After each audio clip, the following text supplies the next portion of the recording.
atteindre les 25% de couverture forestière du Togo en 2025 et planter 1 milliard d'arbres à l'horizon 2030.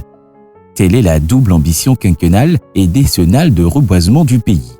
Cet objectif ne saurait être atteint sans l'implication effective du secteur privé. Raison pour laquelle le ministère de l'Environnement et des Ressources forestières a organisé les 15 et 19 avril 2022 une rencontre avec les opérateurs économiques et les grandes sociétés de la place. Il a été rappelé dans un premier temps la responsabilité de ces entreprises, majoritairement émettrices de gaz à effet de serre, de mener des reboisements compensatoires une fois installés sur le territoire togolais. Une pratique largement répandue dans les habitudes des sociétés. Nous avons déjà prévu quelques hectares. On a déjà commencé avec les techs. Nous aurons à faire plus de 10 hectares. 10 hectares de reboisement compensatoire. Le reboisement compensatoire constitue certes une solution, mais elle reste insuffisante.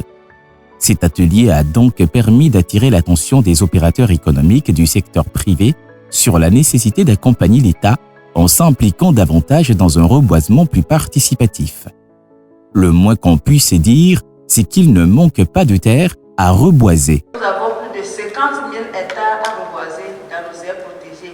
À travers les 83 aires protégées, les parcs nationaux et même les forêts communautaires en manque de moyens, les sociétés du secteur privé n'auront que l'embarras du choix des sites à reboiser. Je pense que c'est déjà une très bonne initiative et Nuto s'inscrit déjà dans cette démarche aux côtés du gouvernement, d'abord par notre politique ISCC qui consiste à réduire l'émission des gaz à effet de serre. Il faut dire que les gaz à effet de serre contribuent à la destruction de l'atmosphère et nous nous engageons plutôt dans la démarche de la protection de l'environnement qui est également source de bien-être de la population. Les échanges ont permis aux organisateurs de rassurer les opérateurs économiques sur la disponibilité de l'État à les appuyer foncièrement, techniquement, mais aussi avec les mesures incitatives prises pour les encourager. Les opérateurs ont intérêt dans cette activité parce que